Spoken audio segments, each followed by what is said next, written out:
வணக்கம். இலங்கை செய்திகளுடன் நான் நிரோஷன். விரிவான செய்திகளுக்கு முன் தலைப்புச் செய்திகள். உள்ளூராட்சி தேர்தலுக்காக நிராகரிக்கப்பட்ட வேட்புமனுக்கள் மீண்டும் ஏற்றுக்கொள்ளப்பட வேண்டும் என மேல்முறையீட்டு நீதிமன்றம் உத்தரவு. அரிசி தட்டுப்பாடு ஏற்படாமல் செய்யும் நோக்கில் எதிர்காலத்தில் அரிசி இறக்குமதி செய்ய உணவு கொள்கை மற்றும் பாதுகாப்பு குழு பரிந்துரை. நரேந்திர மோடியின் வருகையை முன்னிட்டு கொழும்பில் விசேட பாதுகாப்பு முன்னெடுப்பாடுகள் செய்யப்படுவதுடன் விசேட குழுவும் இந்தியாவிலிருந்து வருகை. அரசியலமைப்பின் 13வது திருத்தம் குறித்து இந்தியாவுடன் பேச்சில் ஈடுபடுவது அவசியமற்றது என ஸ்ரீலங்கா பொதுஜன பெரமுனவின் பொதுச் செயலாளர் சாகர காரியவசம் சுட்டிக்காட்டு. தொடர்வது விரிவான செய்திகள். உள்ளூராட்சி தேர்தலுக்காக நிராகரிக்கப்பட்ட வேட்புமனுக்கள் மீண்டும் ஏற்றுக்கொள்ளப்பட வேண்டும் என மேல்முறையீட்டு நீதிமன்றம் உத்தரவிட்டுள்ளது. அதன்படி அவை பிறப்புச் சான்றிதழ்களின் அசல் நகல்களுடன் சமர்ப்பிக்கப்படும் போது ஏற்றுக்கொள்ள முடியும் என்றும் உயர்நீதிமன்றம் தீர்ப்பில் குறிப்பிட்டுள்ளது. நிராகரிக்கப்பட்ட வேட்புமனுக்களுக்கு எதிராக தாக்கல் செய்யப்பட்ட மனுக்கள் இன்று மீண்டும் பரிசீலிக்கப்பட்ட போது மேல்முறையீட்டு நீதிமன்றம் இந்த தீர்ப்பினை வழங்கியுள்ளது. பிறப்புச் சான்றிதழ்களின் அசல் நகல்களுடன் வேட்புமனுக்களை ஏற்றுக்கொள்வதற்கான ஒரு ஒப்பந்தம் நீதிமன்றத்தில் எட்டப்பட்டதை அடுத்து இந்த உத்தரவு பிறப்பிக்கப்பட்டதாக தெரிவிக்கப்பட்டுள்ளது. அதேவேளை நிராகரிக்கப்பட்ட வேட்பு மனுக்களுடன் தொடர்புடைய உள்ளூராட்சி மன்ற தேர்தலுக்கான நடவடிக்கைகளுக்கு விதிக்கப்பட்ட இடைக்கால தடை உத்தரவு நாளை 3ஆம் தேதி வரை நீடிக்கப்பட்டுள்ளதாகவும் மேல்முறையீட்டு நீதிமன்றம் அறிவித்துள்ளது. உள்ளூராட்சி மன்ற தேர்தலுக்கான வாக்கு அட்டைகள் விநியோகத்திற்கான சிறப்பு அறிவிப்பு வெளியிடப்பட்டுள்ளது.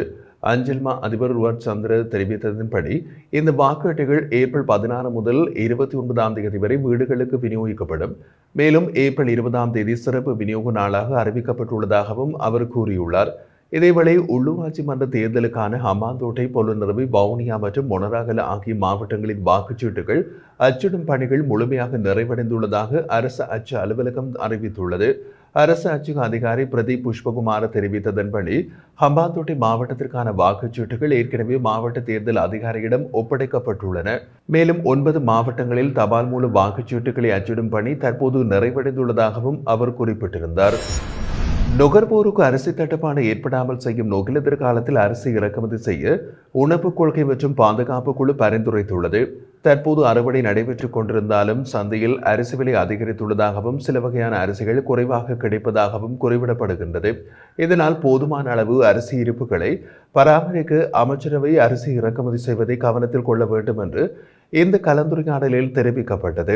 உணவு பாதுகாப்பை உறுதிப்படுத்தும் கொள்கை தீர்மானம் எடுப்பதற்காக விவசாயம், கால்நடை, காணி மற்றும் நீர்ப்பாசன அமைச்சர் KD லால்காந்த மற்றும் வர்த்தக வணிக உணவு பாதுகாப்பு கூட்டுறவு அமைச்சர் வசந்த சமரசிங்க தலைமையில் உணவு கொள்கை மற்றும் பாதுகாப்பு குழு ஜனாதிபதி செயலகத்தில் 5வது முறையாக கூடியது.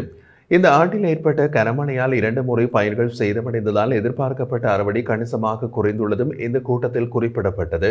இதன் விளைவாக தேவையான அளவு உடைந்த அரிசியினை இறக்குமதி செய்வதற்காக விவசாய பணிப்பாளர் நாயகம் தலைமையிலான குழுவினை நியமித்த உணவு பாதுகாப்பு குழு அனுமதி வழங்கியுள்ளது. இந்திய பிரதமர் நரேந்திர மோடி எதிர்வரும் ஏப்ரல் மாதம் 4ஆம் தேதி இலங்கைக்கு அதிகாரப்பூர்வ பயணம் மேற்கொள்வதாக அறிவிக்கப்பட்டிருந்தது. இந்த நிலையில் இந்த பயணத்திற்கு முன்பாக இந்திய பாதுகாப்பு குழு ஒன்று இலங்கை பாதுகாப்பு பிரிவுடன் ஒருங்கிணைந்து பணியாற்றுவதற்காக கொழும்பு வந்தடைந்துள்ளதாக புதுடில்லி தகவல்கள் தெரிவிக்கின்றன. மோடி ஏப்ரல் 4 முதல் 6 வரை இலங்கையில் அரசுமுறை பயணம் மேற்கொள்கின்றார். அவருடைய வருகையின் போது கொழும்பு மற்றும் அனுராதபுரத்தில் சிறப்பு பாதுகாப்பு மற்றும் போக்குவரத்து கட்டுப்பாட்டு திட்டங்கள் செயல்படுத்தப்பட உள்ளன. ஏப்ரல் 4ஆம் தேதி மாலை கட்டுநாயக்கா சர்வதேச விமான நிலையத்தில் தரையிறங்கும் தருணத்திலிருந்து ஏப்ரல் 6ஆம் தேதி வரை கொழும்பு உட்பட முக்கிய பகுதிகளில் பாதுகாப்பு பலப்படுத்தப்பட்டுள்ளது. மேல் மாகாண மூத்த DIG சஞ்சீவ தர்மரத்ன தலைமையில் ஜனாதிபதியின் பாதுகாப்பு பிரிவு மற்றும் இந்திய பாதுகாப்பு குழு இணைந்து பாதுகாப்பு நடவடிக்கைகளை ஒருங்கிணைக்கின்றன. அதன்படி கொழும்பு மற்றும் அனுராதபுரத்தில் மோடி பயணிக்கும் போதும் விமான நிலையத்திலிருந்து நகருக்குள் வரும்போதும் சில வீதிகள் அவ்வப்போது மூடப்படும். அதே நேரம் பாதுகாப்பு மற்றும் போக்குவரத்து கட்டுப்பாட்டுக்காக அதிகளவான போலீசார் மற்றும் சிறப்பு படையினர் கண்காணிப்பில் ஈடுபட உள்ளதாக தெரிவிக்கப்படுகிறது. இந்திய பிரதமர் நரேந்திர மோடி, ஜனாதிபதி அனுருகுமார திசாநாயக்க மற்றும் பிரதமர் ஆகியோருடன் இருதரப்பு பேச்சுவார்த்தைகளை நடத்தவுள்ள அதே நேரம் அனுராதபுரத்தில் புனித ஸ்ரீ மகா போதியில் வழிபாடு செய்ய உள்ளதோடு இந்திய அரசாங்கத்தின் நிதியுதவியோடு இலங்கையில் முன்னெடுக்கப்படும் முக்கிய திட்டங்களையும் தொடங்கி வைக்கின்றனர். இந்திய பிரதமரோடு வெளியுறவு அமைச்சர் S. ஜெயசங்கர், தேசிய பாதுகாப்பு ஆலோசகர் அஜித் துவால், வெளியுறவு செயலாளர் மற்றும் மூத்த அதிகாரிகள் இணைந்து இலங்கைக்கு வருகை தருகின்றனர். இந்த நிலையில் இலங்கை அரசும் பாதுகாப்பு பிரிவும் மோடியின் பயணத்திற்காக மிகவும் உறுதியாக முன்னெச்சரிக்கை நடவடிக்கைகளை எடுத்து வருகின்றதாக அரசு தரப்பு செய்திகள் தெரிவிக்கின்றன.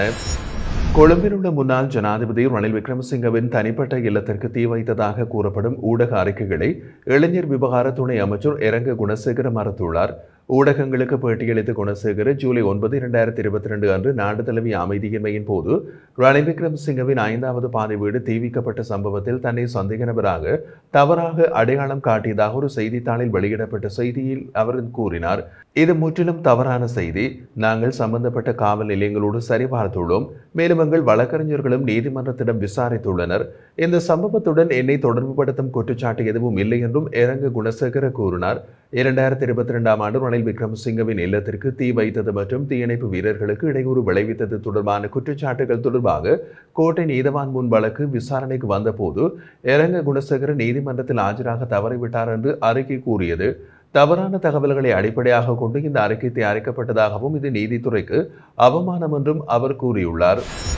அரசியலமைப்பின் 13வது திருத்தம் தொடர்பாக இந்தியாவோடு பேச்சுவார்த்தைகளில் ஈடுபடுவது தேவையற்றது என்று பொதுஜன பெரமுன பொதுச் செயலாளர் சாகர காரியவசம் தெரிவித்தார்.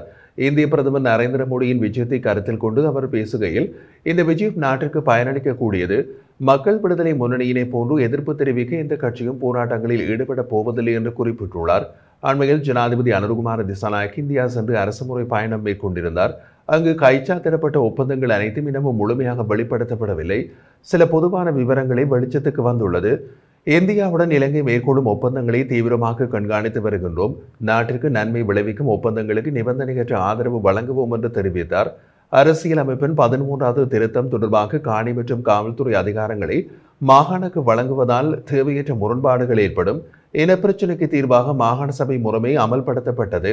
ஆனால் மாகாண சபை தேர்தல் காலவரையின்றி தள்ளி போடப்பட்டிருக்கிறது. இதற்கு நல்லாட்சி அரசாங்க தலைவர்கள் பொறுப்பு ஏற்க வேண்டும் என்றும் கூறியுள்ளார்.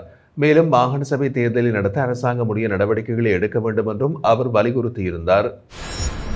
புதிய அரசியலமைப்பை இயற்றுவதற்கான காலக்கெடுவை சரியாக குறிப்பிட முடியாது. இருப்பினும் அது 5 ஆண்டு காலப்பகுதிக்குள் முழுமையாக நிறைவேறும் என்று நீதியமைச்சர் சட்டத்தரணி ஹர்ஷன நாணயக்கார தெரிவித்தார். தனியார் தொலைக்காட்சி ஒன்றுக்கு வழங்கிய நேர்காணலின் போது புதிய அரசியலமைப்பு தொடர்பாக எழுப்பப்பட்ட கேள்விக்கு பதிலளித்த போது அவர் இவ்வாறு தெரிவித்திருந்தார். எல்லா விடயங்களையும் 6 மாத காலத்திற்குள் முடிக்க முடியாது. அதனால் தான் 5 ஆண்டுகள் ஆணை வழங்கப்பட்டுள்ளது. புதிய அரசியலமைப்புக்கான பணிகளை முற்றிலுமாக புதியதாக ஆரம்பிக்க வேண்டியதில்லை. நல்லாட்சி அரசாங்கத்தின் போது தயாரிக்கப்பட்ட வரைவு நகலும் பல்வேறு அறிக்கைகளும் இதற்காக உள்ளன. மேலும் காலக்கெடுவை சரியாக கூற முடியாது என்றாலும் நிறைவேற்று அதிகார ஜனாதிபதி முறைமையை நீக்குவதற்கான புதிய அரசியலமைப்பு 5 ஆண்டு காலத்திற்குள் கொண்டு வரப்படும் என்று குறிப்பிட்டார். நிறைவேற்று அதிகார ஜனாதிபதி முறைமை நிச்சயம் நீக்கப்படும். அந்த முறைமையை தொடர்ந்து வைத்திருக்க எமது தரப்பில் எந்த ஒரு பேச்சுவார்த்தையும் நடைபெறவில்லை என்றும் உறுதியளித்துள்ளார்.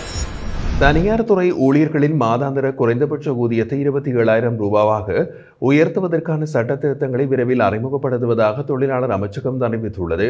அமைச்சின் செயலாளர் SM பியதிச தெரிவித்ததன்படி இந்த முன்மொழிக்கப்பட்ட திருத்தங்கள் முதலில் அமைச்சரவைக்கு அனுப்பப்பட்டு பின்னர் எதிர்வரும் மே மாதத்தில் நாடாளுமன்றத்தில் சமர்ப்பிக்கப்படும். தற்போது தனியார் துறை ஊழியர்களுக்கான குறைந்தபட்ச மாத ஊதியம் 21,000 ரூபாவாக உள்ளது. இந்த ஊதிய உயர்வு இந்த ஆண்டுக்கான வரவு செலவு திட்டத்தின்படி மேற்கொள்ளப்படுவதாகவும் மேலும் அடுத்த ஆண்டில் குறைந்தபட்ச ஊதியம் 35,000 ரூபாவாக உயர்த்த திட்டமிடப்பட்டுள்ளதாகவும் அமைச்சின் செயலாளர் உறுதிப்படுத்தினார்.